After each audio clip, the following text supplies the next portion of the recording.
Hello guys, ayan magluluto ako ng karne con relleno. Ayan, lalagyan ko ng ito ang mga ingredients. Ito, 10 buong karne. Ayan, 10 buong karne ng pork.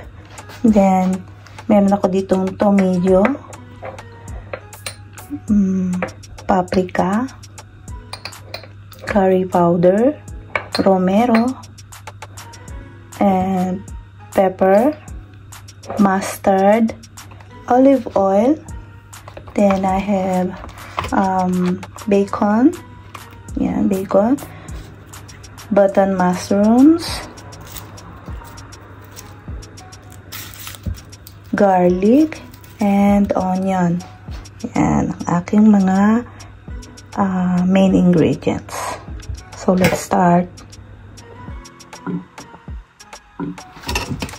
So yan, now i-open ko lang tong karne. Yan, malinis na yan. Tatanggalin ko lang ng konti itong mga taba. Yan. Then, i-open natin siya. Okay, here.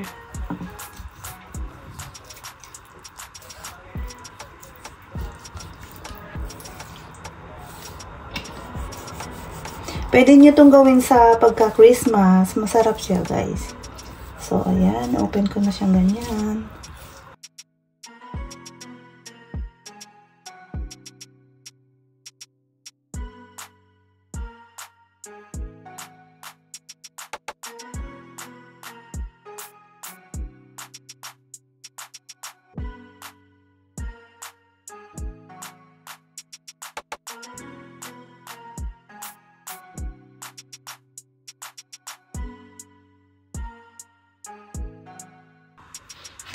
And now, ating hiwa-hiwain ng ganito.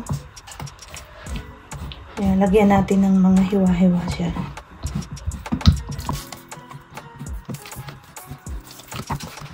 Para pag ma-marinate natin, pumasok yung mga sangkap.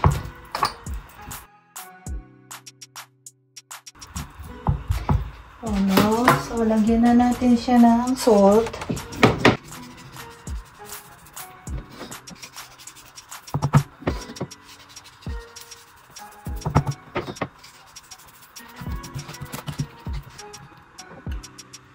So, set aside natin yung karne. Pagsasama-samahin ko lang yung ingredients. So, andito na yung romero. Ayan. Ito yung tomato, thyme, and curry. Itong paprika. Ito nga pala ay tigo 1.5 teaspoon all. Then, 1.5 teaspoon din na pepper. Yan. Then, lagay natin ang olive oil. Yan, mga 2 tablespoon ng olive oil. Then, i-mix natin siya. Mix.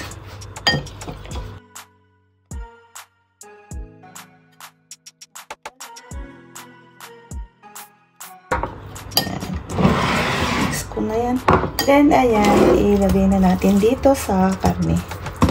I-spread na natin siya.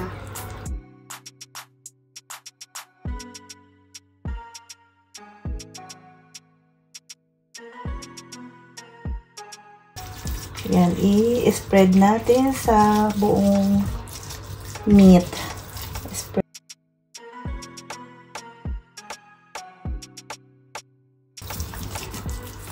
Ayan. Then, lagay ko na din yung mustard. Ito yung mustard. 3 tablespoon na mustard. Pwede nyong dagdagan na pagkakulang. Ayan. Spread din natin siya. Ayan. Ayan. Spread lang. Masahe lang natin sa karne.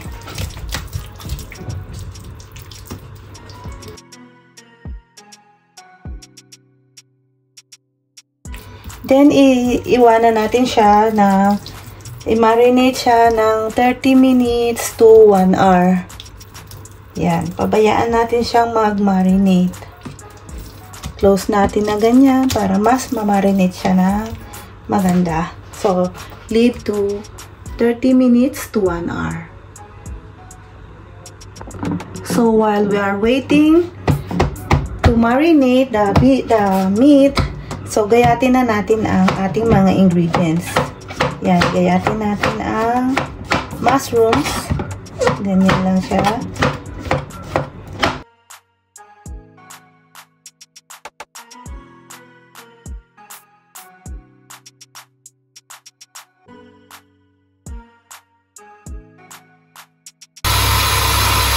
So, gayatin natin ang onion and garlic.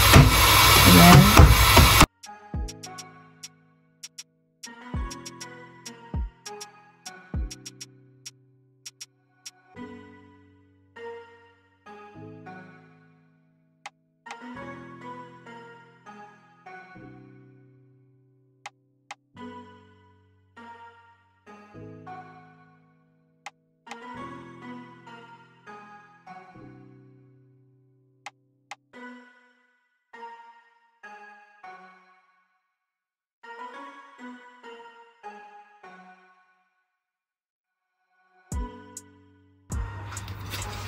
Now, we're going to put the olive oil.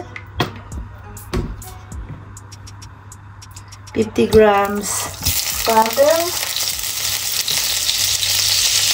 And saute garlic and onion.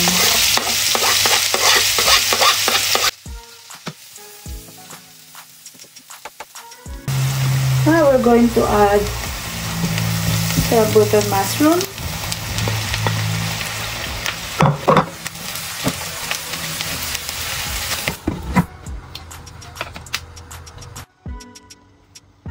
Lagyan ko ng konting salt.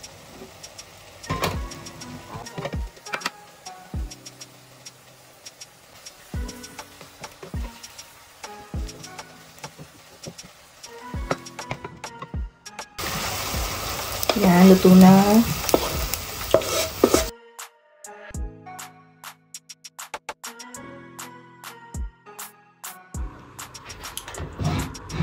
Yan, after na ma-marinate natin, so ito na din yung ating mushrooms.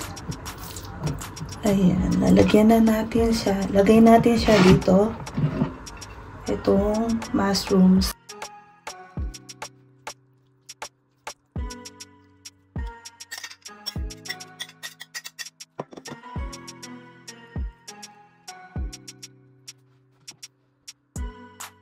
Yan, then add natin tong bacon.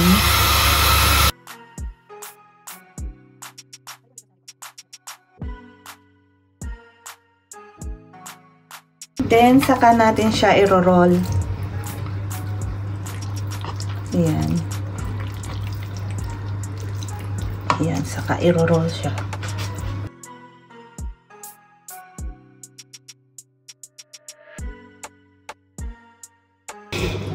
So, nilagay ko dito yung, yung pantali kasi medyo mahirap ilagay dyan.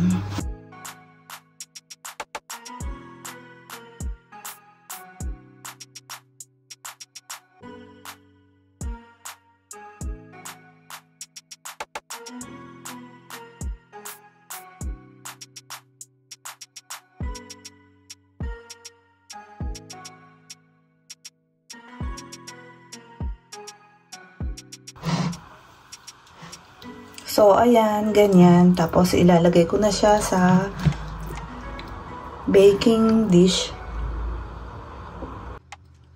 Now, ayan, prepare natin ang baking dish. Lagay ko na ang aluminum foil.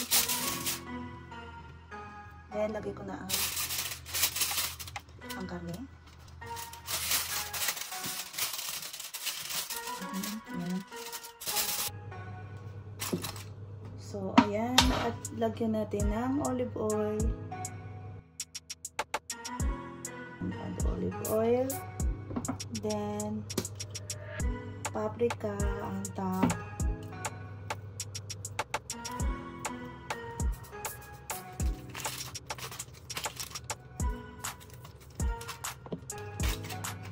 Then cover.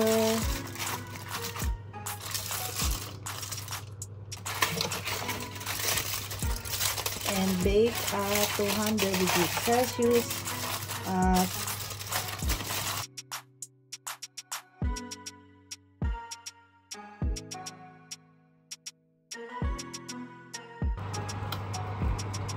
Ayan, naka 45 minutes na siya. So, tatanggalin ko yung takip nito. Yan, pababayaan ko siyang maluto ng ganyan ng 30 minutes.